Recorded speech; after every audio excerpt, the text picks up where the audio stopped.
What's up? Ghost Fictions is here, and we're back again.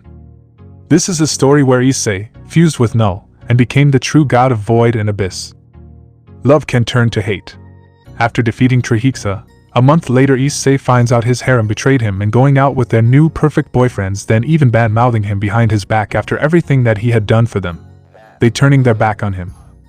After Issei went missing, Rias etc. started to realize what have they done and regretting their action, but when they reunited once more, Issei is not the same as he used to be, a pervert, lucky or unlucky, because when he fall to the lowest point of his life, even go as far as do the suicidal act by remove the devil pieces.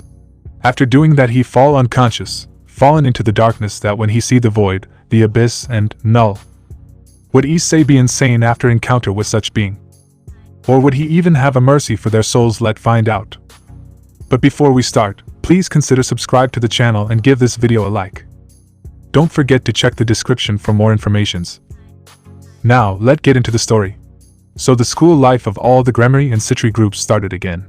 Now being in their last year before college. Now was the time to prepare and find a career. But for the brown-haired boy, this was the least of his concerns. 2 months flew by after the war. Now the students of the 3rd year of Knull Academy graduated and went to Knull College Division. Among them, Rias Gremory, Himejima Akeno, Sona Citri, and Tsubaki Shinra. Now the 4 great Onisamas were out of the school and inside college. In the beginning he was extremely happy for them. After all, how could one not be happy when your loved one graduated? The orc was still there, but it was different without Rias and Akeno. It was more work-centered. And the student council was so busy that the time they had to spend with everyone was almost nothing. Issei was now walking towards a huge edification covered with plants, flowers, moss, and with a few parts of it falling down to the ground. For all, that building gave a really creepy vibe.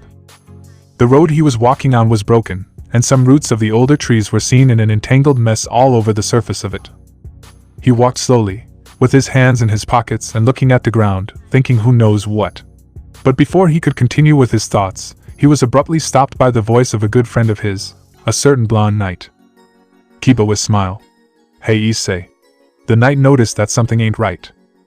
Kiba. You okay? You seem distracted. Issei. Nah, don't worry about it. Just thinking that we have been seeing ourselves less and less these days, since Rias and Akeno-san graduated. Taken by surprise by the comment of the brown-haired boy, the knight flinched. Kiba. Yeah. Issei. Now because of college we see each other less and less, and because of the club activities and the unusual amount of contracts we have to do, things do seem like that. With a sad smile he answered. Both of them talked as they walked closer to the orc building. Soon they went past the big, broken, creepy wooden door used to enter the building, and towards the end of the left corridor. Only seeing a double wooden door at the end of their path. Opening the double door they saw a staircase in front. Soon after, they started walking up the stairs, grabbing the rusty railing that left a metal scent on their hands. Reaching the 2nd floor, they went to the 2nd door to the right and opened it. Inside the big, old-looking room was the members of the orc. Looking further in, the brown-haired boy saw 2 people he did not expect to see. Issei thought. Rias, Akeno-san. The room they were in was rather odd. The ceiling was really tall, and in all 4 walls bookcases filled his view. On these bookcases some strange sigils were written on their surfaces, all in a strange language he recognized as devil letters. That touch gave a rather uncomfortable vibe to the whole room. At the far end, towards his left, one could see a black desk with a black leather chair. 4 couches red in color were accommodated at the center of the room, now filled with people. Seeing the 2 women sitting on one of the couches he was faster than the knight for once. Even speaking with a cheerful voice. Issei.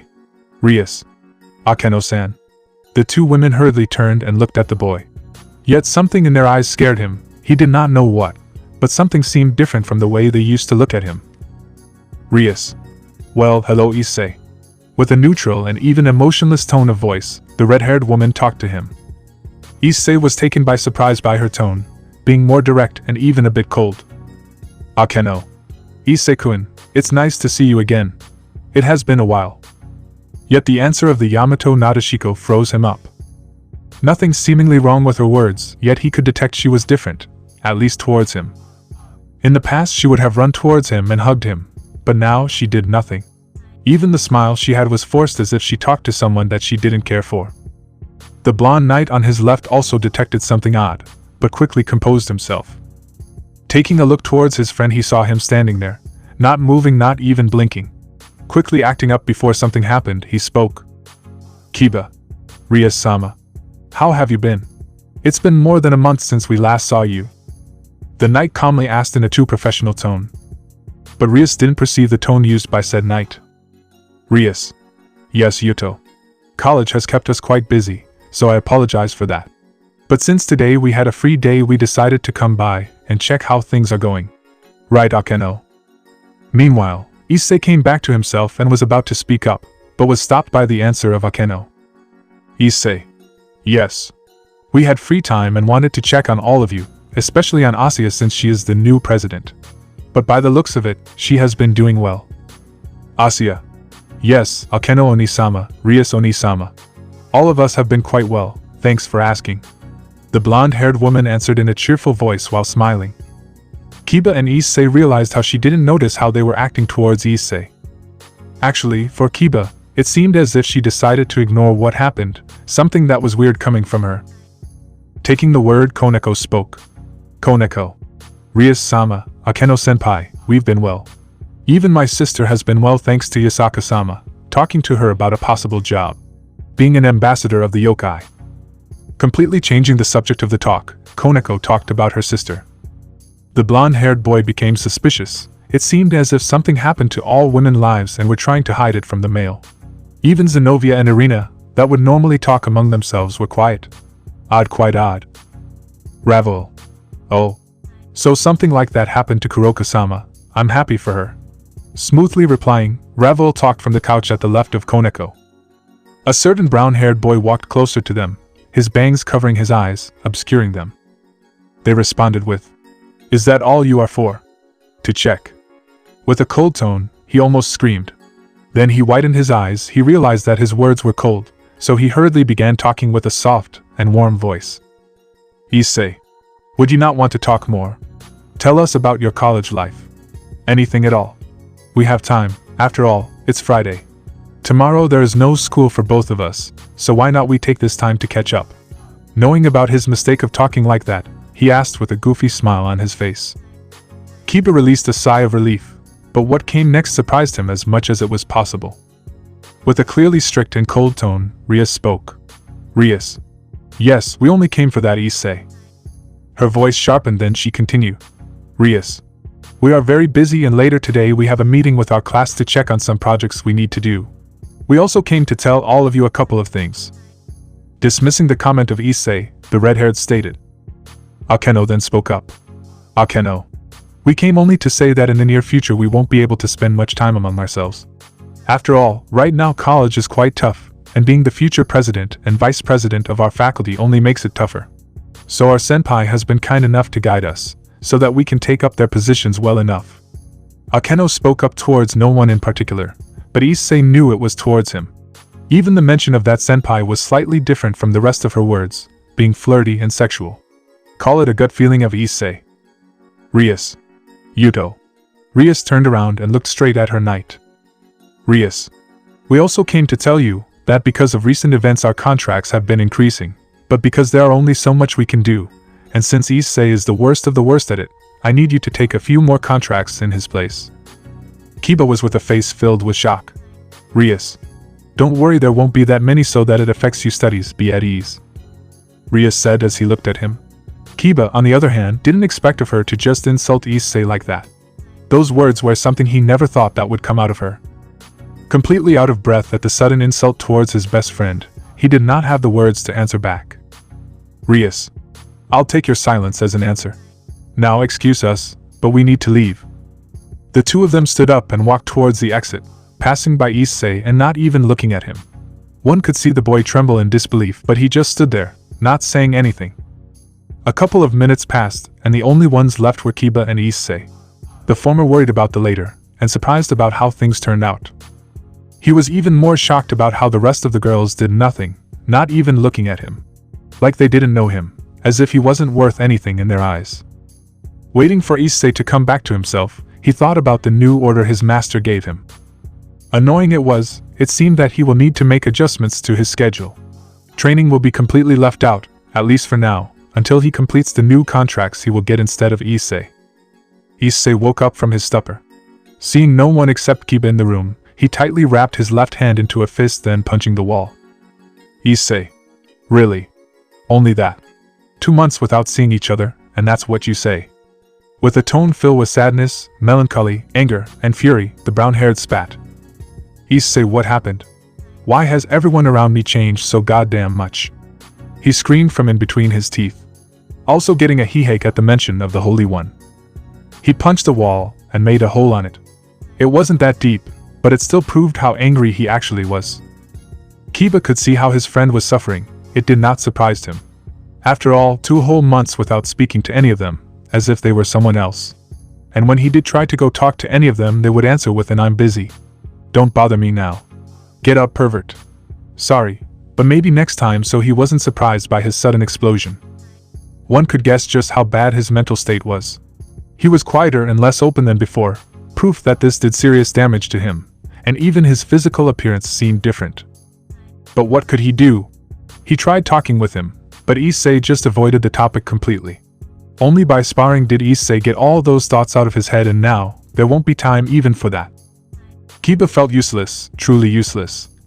What a friend he was. Kiba knew that speaking with someone else won't cut it, and the rest of the group were always doing other things. Gasper was in the hospital with Valerie, waiting for her recovery. Azazel-sensei was always in Grigori because of recent, past events. The girls? Well, you can answer that one. The student council was far too busy with the school and with the project of their king. Surzek-sama, Grafia-sama, Michael-san, Veli, were all busy. Either with political treaties, damage repair, fixing their own territory, or with missions to help the cause against those rebelling groups. Raswise-sensei was called back by the Norse pantheon because of something Odin-sama asked her to help with. They heard from her that it was related to the barrier trapping the Trihexa, and that she didn't even know when would she come back. She only left after saying goodbye to Issei, and after that contact was lost, no one could reach her. He assumed that because the work was far too important to let distractions in, no contact was allowed. So in the end there was no one, nothing could be done. Issei turned around as fast as he could, kicking the door open and saying to himself, "Issei, I need to go where they are. I need answers from them, and that little speech won't cut it." As a soul that ran out of hell, Issei was gone, leaving Kiba alone in the room. 15 minutes later, Issei ran as fast as he could. His destination, Kuo College Division. However, he heard a voice inside of his head. "Drake. Partner. What happened? Why are you running? Are you being chased by the girls of your school again?" Drake talked to him mentally, tiredness present in his voice. Issei stopped running and looked at his left hand, more specifically the reverse of his palm. A green circle shining in a dull, green light was right on the reverse of his palm. "Issei. Yo, Drake." He was happy. "Issei. Partner, is good to hear you. I did not hear of you in the entire day. But the conversation needs to be postponed. Right now, I have something I need to do." Surprised by the severity in the tone of voice of his partner, Drake understood. Something must be, or will go wrong. Drake. "Okay, partner. But I will stay awake for now to see what exactly happened. Whatever you need, just talk, I'll be there." Drake solemnly answered. "Issei, thanks Paul. I'll explain things to you as soon as I am done." Continuing his run, Issei decided to take a shortcut through the park. Maybe that way he can catch up to them. Running like he just stole something, he swiftly went through the park, and after a couple of minutes of running, he finally saw the orc a few meters up ahead. He watched how the girls said their goodbyes to Rias and Akeno, something he found odd. Issei, when did they start to accompany them? Why did they do it? Simple courtesy, or something else? Maybe they have something to do here. Shaking his head, he left those thoughts for another time. Issei then followed Rias and Akeno inside their college. Drade was quiet, but he was thinking the same as his partner. Being a millennia-old dragon, he knew something was off. Experience is the greatest teacher, and right now he felt something bad will happen to his partner, something really bad. Before Issei, a big metal gate made its appearance as the entrance door, having a rather rusty and broken look to it. Walls of bricks were at either side of the gate, all covered in moss, symbolizing that they were old. Looking beyond the gate, one could see a big building in the furthermost part of the complex, and alongside it, many smaller buildings which could be the other fraternities of the college were present. However, not a single student was outside, and thanks to that getting in was quite easy, no problem at all. Walking past the gate, he looked at the backs of the two women he was looking for, but instead of running as fast as he could towards them, he decided to follow them. Something about them felt weird. Issei continued his chase, and it was 5 p.m. Friday then he saw the building style looking like it come out from Oxford's and British. Walking towards the building he saw at the entrance, the pair of women continued their walk while talking among themselves. It appeared they did not notice someone was following them, a lack of awareness on their part. Soon, they finally entered the main building that seemed to be their faculty. They crossed the main door of the faculty, and walked towards a huge staircase that covered almost all the room they were in. At both sides of the floor above them, balconies adorned the halls making it seem refined and high class. Reaching the end of the stairs they made a last left turn, and at the very bottom of the hallway, one could see a double door with a sign above it. It read as Student Faculty in bright gold letters and encased in a wooden framework with intricate details. Clearly, someone spent some money on it. Issei, still being at the end stairs, peeked his head out and saw how Rias knocked on the door. Seconds later, a man made his appearance. He was tall, around 6 foot something, appearing to be in his early 20s. His physique was quite big, so he did some kind of sport, Issei's fighting experience kicking and made him guess martial arts. He had shoulder-length blonde hair and blue eyes as clear as the sky, but something within them made Issei uncomfortable. Not that he was strong, but more like he was a threat to him. Reaching that conclusion, he continued watching the man as he talked to Rias and Akeno. Soon after some talk, the man invited them in. Drake. Partner, something is not right. Something is just odd. Drake finally talked with hidden worry in his voice. Drake frowny face partner, I feel something terrible will happen to you. You should leave. Surprised at the sudden words of his partner, he widened his eyes and mentally answered. Issei Drake? What are you talking about? Nothing will happen. Although looking like that guy is weak, pitifully so. Maybe around low-class devil, if not lower dot. Issei answered in his mind, but he had to agree he did feel threat, but for a completely different reason he did not yet understood. Drake frowny face I know partner. His tone exasperated dot, but something about that guy makes me feel uneasy. It's as if he will leave you so terribly wounded you might not be able to do anything else in your life. His words were serious. Drake frowny face just hear me out and let's go away. You can ask them at another time, or maybe even the other girls. Drake stated, worry present in his voice, but his partner was just too stubborn. Issei decided to sneaking in before the door was closed by promoting night to increase his speed. Now inside the room. But it wasn't the room that took the air out of his lungs, it wasn't the furniture, no. It was the ones inside said room. That image took the entire life out of him. Sitting on the biggest couch in the room were the two women he was looking for. But both of them were leaning their entire weight upon the man he saw before, with a blush on his cheeks and a stupid smile on his face. Both women were wrapping themselves around him like a snake about to eat their prey. Their eyes were filled with happiness and enjoyment. The kind of happiness he had seen when he made Akeno reconcile with her father, and when he declared his love to Rias in the Orc. The dragon inside the boosted gear went wide-eyed at the scene, hoping his eyes went bad due to old age. He even went to the extremes of asking the dead god of the Bible for his eyesight to be wrong. Quickly checking how his partner was, he managed to figure out something on him. Disbelief appeared in his eyes. He could not find anything. Not even the slightest fragment of emotion could be seen nor felt. It's as if his brain and body just shut down, placing his entire attention to the scene in front of his eyes. He also could not enter the mind realm of his partner, but guessing by the information obtained so far, the situation was not good. Wishing to check again, he tried once more, but nothing happened. He repeated the process over and over again, but only finding the same to happen. Leaving that aside, he decided to monitor his partner's body. A chill ran up his spine when he noticed how his body currently was. Drake. Just how could that happen? Drake quickly screamed, but it seemed Issei was not capable of hearing him. Drake. Those things gave him his power. Damn. They even gave him back his life in the beginning. How could such a vicious reaction occur in his body? Drake quickly said to himself, surprised and even a little bit scared by the horrendous reaction happening inside his partner's body. Drake. It's because of them. How could something like this happen because of those women? Anger filled the Red Dragon Emperor, his voice full of venom as he spat his conclusion. He was furious. Those disgusting women were actually doing something that horrible to his partner. Drake. Partner. Leah. But before he could tell his partner to stop watching and to leave this place immediately, a voice interrupted his thoughts. The man. Rias Akeno? I mean, I know you both like me, but please, not here. We need to check some papers as well as passing them to our professors. The man talked as he blushed. The man, we can do this tomorrow. After all, I promised to go on a date with both of you. The man said towards the two women at both sides of him. Pride filled his voice and a smile adorned his face. How could he not be like that? Two of the most beautiful women he ever laid eyes upon were fighting for him. Answering his question, Akeno spoke up in a flirty voice. Akeno, really? Akeno hummed seductively. What are you talking about, Reiji? You want this as much as we want it. So let's take a break. Akeno muttered the last words with a sensual voice that made the now named Reiji blush even more. Gathering courage, Reiji decided to go for it. But before something could happen, an angry voice was heard right behind him. He listened to the furious voice of the other woman by his side. Rias. Akeno. What do you think you're doing, trying to seduce him in front of me?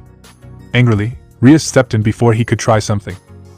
Feeling scared of her, he did not do a thing, he just sat there, not moving a muscle. Then she said with a voice filled with sexuality. Akeno. I will show you who is the best among us, Reiji. The woman started to move. She was slowly showing her well-endowed curves, making Reiji swallow his spit. But before he managed to achieve her goal, a voice was heard, said voice being Akeno. Akeno. Ara Rias. Trying to get on him without me. Sorry, but I will not let you. Rias talked back angrily. You know I love Reiji too. If you not let go of him, I will take him by force. The man know as Reiji calmed them down by hugging them and then kissing Rias for many seconds later they broke out. Rias, true the fact that he isn't a pervert, or drools over at merely our sight is truly a blessing. Akeno. Much better than any man I had ever met, that's for sure. Rias. It's also true that he is manly, decisive, and kind. These are also few of the reasons I love him. But first and foremost is the fact that he is not dumb, naive, pervert like someone Akeno and I know.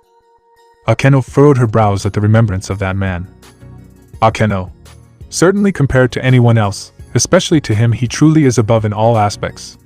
Especially in the looks department. Akeno's voice was flirty at the end. Akeno. I have to concur that him not being a dumb pervert, or a maniac obsessed with breasts is the greatest blessing we could have. Finishing the comment of Rias, Akeno spoke with a cold voice. Unknowingly how much damage had her words done to someone. Change back to Issei. His mind gone, why not believe in the he just witnessed, not to mention what he just heard. Drake knew this is too dangerous to leave thing like. It could result in this town destruction. Drake, sorry partner. But I have to do this. Issei didn't hurt anything, just look at them, the image burning into memory, and Drake take control of his body by make him unconscious then sneak back outside. This method took a lot of power to do with the risk of destroying the body of the host. But it was necessary. Now in Issei's mind, he can hear the voice of his partner calling out for him to wake up. He opened his eyes and saw nothing, just darkness. The weird thing, Issei feel relaxed in this nothingness. Suddenly got interrupted by the mysterious voice from behind his back. What bring you here, child, and how? Issei turned to facing who is behind him, and he saw. But Issei did not fear. Because what he just witnessed and hearing their comments about him a moment ago was the pain worse than death. Interesting. You did not fear me, it seemed like you have seen fate that far worse than death. But not me. The being come closer to Issei and grabbing his neck then stare at him into the eyes. Let me introduce myself. Knull. With that, Issei have seen his origin of the Lord of the Abyss. In the beginning there is only nothingness. But the nothingness have its owner. It was Knull who proudly claiming this nothingness as perfection as it is. The silence got interrupted by light of Big Bang. The being that created the universe come into this nothingness land without any permission, deeming it as an empty universe that need life. Knull is furious about this. The bright light cast on Knull, then he turned to see his own shadow behind him. The bright light only making his shadow darker and stronger. He put his hand into shadow and put out the sword that make from his own shadow. He wastes no time, give to the creator of the universe. After that murder, he'd been banished to the dark side, the corner of the universe, never to be seen again. But Knull did not give up. He forging his sword by using frame of the head of the creator of the universe that he murder, preparing for his return. Issei seeing Knull's origin and understandably shocking. But still no fear, Knull has also seen Issei origin or memory. Knull, you child are from the far future and we about to meet again. Knull then sent Issei back to where he came from and said, Knull, soon you only getting yourself deepen in the abyss and the void inside you will only grow. Sooner or later you become my herald. Haha. Issei wake up from the nightmare with sweating all over his body. Then what first thing he do is asking Drake. Issei, how did I end up here? At my bed is what I just witnessed, is it true?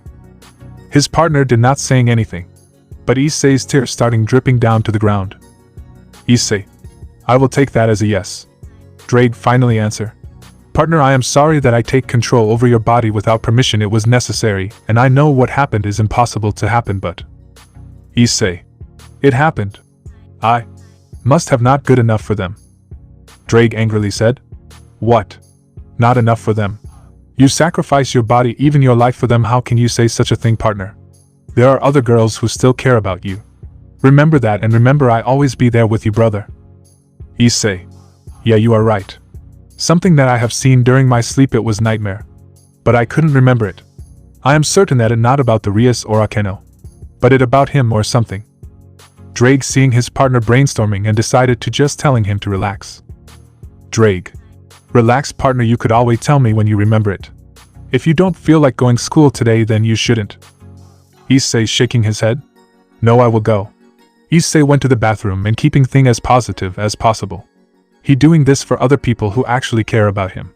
But once he take the shirt off, he saw the red wound seeming to be where Rias put her pieces into him that make thinking about them. However, the pain shocked to his body when he thinking Rias and Akeno. Issei, oh, what the hell? It hurt out like someone put the holy blade piercing me. Drake, you give too much into negative emotion that in the past could help us during battle. But it just harming yourself because the power have nowhere way to go, and it went into the devil pieces, causing the conflict within yourself. Issei looking down, try not think about what happened, and suddenly he hears someone speak in his mind, and his voice was not Drake. Good. Good, let the darkness flow to you. Issei eyes wide open and quickly around the room, paranoid about that voice. Drake. Partner. Issei. You didn't hear that. The voice from my nightmare. It's spoken again, this about getting Issei's darkest desired. You want kill them. Do you? Why let this noise distracting you from that desire? Issei. No, I won't give in to that, and I won't kill anyone. Or we'll see about that. I have looked at your memory, and saw your so-called lovers being with another man. Oh, poor thing, native and a fool. Issei put both of his hands to cover his ears. But the voice is still getting through. Fine, I won't need stab your old wound. Because the new wounds will soon be make, haha. The voice is gone. Issei put his hands down, then he quickly decided to wash his face, then a bit of blood dipping from of his mouth. He also throw up. But he swallowed it back. But suddenly he heard a voice inside his head. Drake frowny face. Tner. Partner. The dragon roared inside his head, getting him out of those thoughts. Grateful towards the dragon, he wanted to talk to him, but words did not leave his mouth. He heard Drake's voice again. Drake frowny face, partner, answer me. Shit, Issei, answer me. Show me that you can listen to me. Move your left hand up. Slowly Issei moved his hand up. That made the dragon happy. His partner finally heard him. Issei. I heard you, partner. But the other voice inside my head keep interrupting me from talking to you. Drake. From who? Nightmare. Issei. Yes. Still I need to see other, and what our others are up to next. Meanwhile Drake praying for other girls to not do anything like Rias and Akeno. But soon he will find out the hard way. Issei walking outside and just realized that he woken up at 8 p.m. and starting to notice that Asuya still isn't home yet. The moon rose up, changing the color of the sky to a slightly darker blue. After all this time spent thinking, he found out that the words of Drake were right. Even if they went with other people, to another man, he still had others. Girls that truly loved him. Even though it hurt him far too much to accept it. Drake. After all, if you give up on life, then life will give up on you. You will only sink further, and further inside the mud. Issei thanks Drake. I really needed that, he told his friend. Issei. You're right, even if they think like that. So what? I still have others that do not think like them. It's impossible for everyone around me to think as they do. He finally regained his confidence. The dragon could hear his voice, now it sounded better. But before saying anything, he felt some strong auras near them. Drake. Quickly partner, hide. I feel multiple strong presences coming towards this place. In your actual state you are no match for any of them. I'll help you in hiding your aura. Now that you are in this weak state, it will be much more easier hiding you from others even if they are stronger than you. Flinching at the comment of the dragon, he hid behind his bench in the bush he earlier inspected. Slowly but surely, he heard voices. It was kind of late, around 8:30 p.m., so finding someone at this time in the park was rather odd. Hearing the voices closing in, he recognized them, but the topic of their conversation was something that made him vomit blood behind the bush. Thankfully they didn't hear him. Irina. Hey Asya, what do you think of these? Quite beautiful, right? The boy I like gifted them to me. Beautiful, aren't they? That voice was of Irina Shidu, the childhood friend of Issei. She was happily jumping around with over 100 roses on her hands, carefully ordered in a couple of bouquets. Answering instead of Asya, Zenobia talked. Zenobia. Huh. Why do you feel so prideful? Isn't that a sin? You'll fall, you know, Irina. Besides, he gifted them to you so that you could agree into becoming his girlfriend. Zenobia quickly countered Irina. Irina. True, but Ryutaro is so sweet, nice, and gentlemanly. Besides, he always spends time with me. I love him. Her voice sounded sweet and dreamy. A blush was on her cheeks. She was bringing both hands towards her face, trying to cover her blush. Looking at her, Asya said. Asya. Irina-san, Zenobia-san. It's true that the gifts were beautiful, but still I do not think you should keep saying it. Both of you have boyfriends, and I believe that if Ryutaro-san and Tsuji-san were to hear you they will start fighting. Shyly talking, Asya gave her own advice. They both sang together. Ah. Both of them screamed at the same time. They realized that her words were true. Irina. Even though they are brothers, they are extremely competitive towards each other. Last time they barely stopped them. Changing the subject of the talk, Zenobia quickly teased Asya. Zenobia. Oh. So Asya, what about Ken? You two have been quite lovey-dovey recently. Doesn't he help you with the club work? Also, there is a rumor that says that the two of you were holding hands and even kissing. So is it true? Skillfully, Zenobia asked Asya, getting the constant nods of an excited Irina. Asya. Well, just. She was made a mess thanks to that comment. Asya. Yes, those rumors are actually true. Asya answered with honesty despite her red face. Suddenly the fourth figure accompanying them spoke up. Koneko. Asya-senpai, daring. She was short white-haired girl, she was eating her candy and her voice was almost without a trace of emotion. In response Asya went even redder, and hid behind Zenobia. Zenobia. True Koneko-chan, but don't you also have someone? If my memory isn't wrong, someone of the same year but from a different class. I believe his name was Hijama. Taken by surprise by Zenobia's sudden remark, Koneko widened her little eyes. Koneko. How do you know about that? Stuttering in her response, Koneko blushed. Irina. So the rumor was true. You did like the youngest brother of Tsuji and Ryutaro. Irina stated with a face full of surprise. Irina. So is the other rumor that Ravel is also after him true? She asked Koneko again. One could see how her face changed from the previous blushing. It became emotionless and sharp, even her eyes became slightly cold. Koneko. Humph. That fried chicken is unfortunately also after him. But she will never win. After all, I am at an advantage, sooner or later he will confess to me. I have the feeling it would be at the ending of the month. Koneko replied with a full sentence filled with a lot of words. Something not normal about her, showing proof that she truly liked that hijama. While continuing their walk, Irina made a question that made the hidden brown-haired boy react. Zenobia. So, what do you like about him, Koneko-chan? She answered at a speed faster than a knight's. Koneko. He is no pervert. I hate perverts. Especially perverted senpai. He's the worst of the worst, real scum. Zenobia. Wah. Quite the rude words towards Issei-kun there. But I have to agree. I hate how he's always thinking about doing something perverted. Gives me the creeps. She had a face filled with slight disgust. Asuya, don't be that cruel towards Issei. Those words made Issei smile slightly. At least someone cared about him and didn't spit behind his back. However, that smile turned into a scowl. Zenobia. Although he is really perverted and we all hate that about him, he's still kind. So you could say it somehow counters it. Zenobia said, but the stares from Irina and Koneko and even the slight glare of Asuya made her retract her words. Koneko. Okay. Don't look at me with those eyes. She raised both arms up. Zenobia. I mean sure, he really is dumb and foolish to the extreme, even for me to say. Let's not mention perverted and even lustful. But his kindness was always a good trait. Even though he has much more bad ones than good ones. Zenobia said, but Koneko replied with a tone filled with sarcasm and scorn. Koneko. One good, everything else bad. That caused Asuya and Irina to giggle and Zenobia to say. Asuya. Well, that's true. She said without any remorse in her face. Zenobia. Well, now that we have someone that's not bad to us, you could say that all those bad memories will be gone. The blue-haired said to them, causing the rest of the girls to nod and loudly say.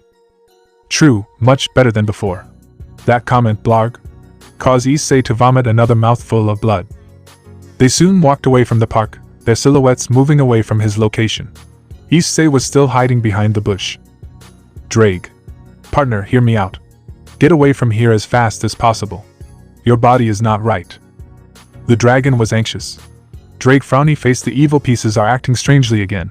I can no longer control them. Your power as a dragon is also reacting violently towards the energy released from the pawn pieces. We need to leave, quickly find somewhere peaceful and quiet.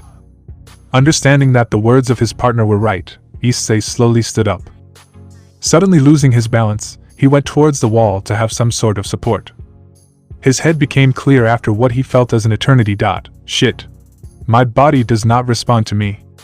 Issei, I'm feeling extremely hot and sweaty, even my chest hurts a lot. What exactly happened? Getting him out of his thoughts, Drake answered his question. Drake frowny face, partner, it's the evil pieces. They are acting strange. You can no longer control them and they are releasing a terrible aura that is clashing with your dragonic power. Drake. The heat and the pain are proof of that. We need to leave quickly. Using magic, or even the boosted gear in this state will probably kill you. So start moving.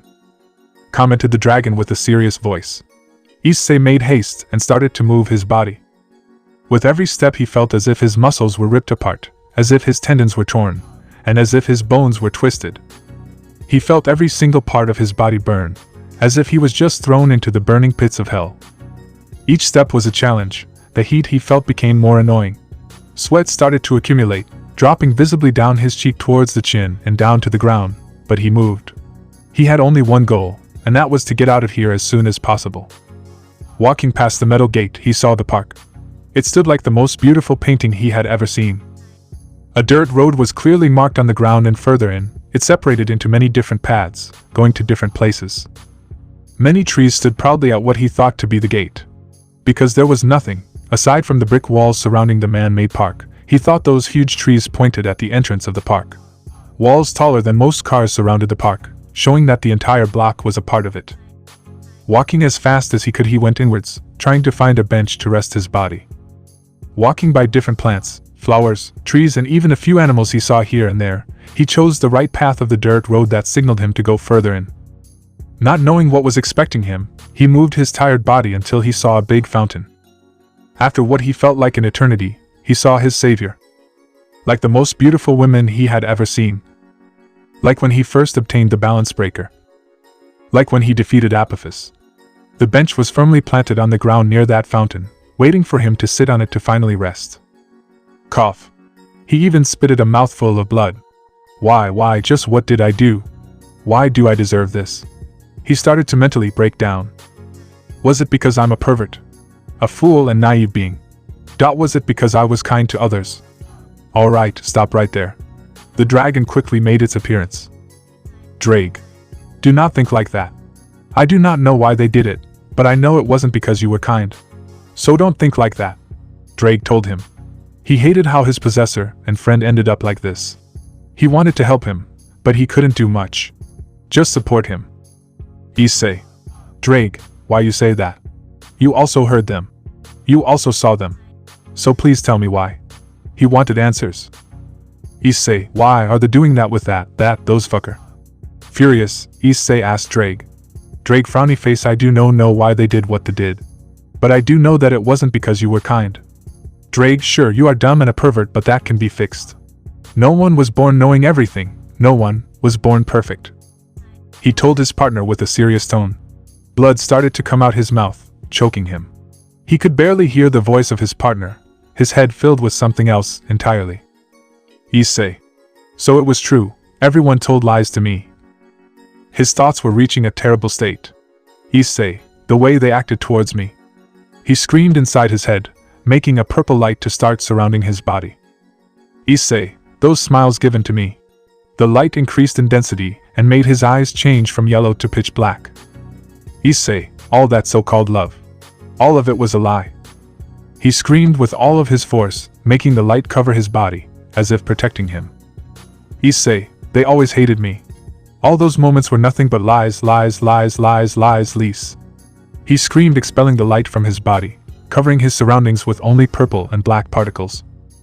Afterward, the feelings he now experienced were nothing but sadness, frustration, pain, agony, rage, grief, shame, and so many more. Repeating his monologue over and over again, inside his mind. The scene of Rias and Knull with that fucker. The words from Zenobia, Irina, Asia, and Koneko. The truth about why were they never, not even for a moment with him in the past 2 months, slowly unraveled itself before his eyes. They were with someone else. Every single one of them. They lied and used him just during the moments when they would surely die. Just when they needed something. Just when they needed a shield. Just for their own personal gain.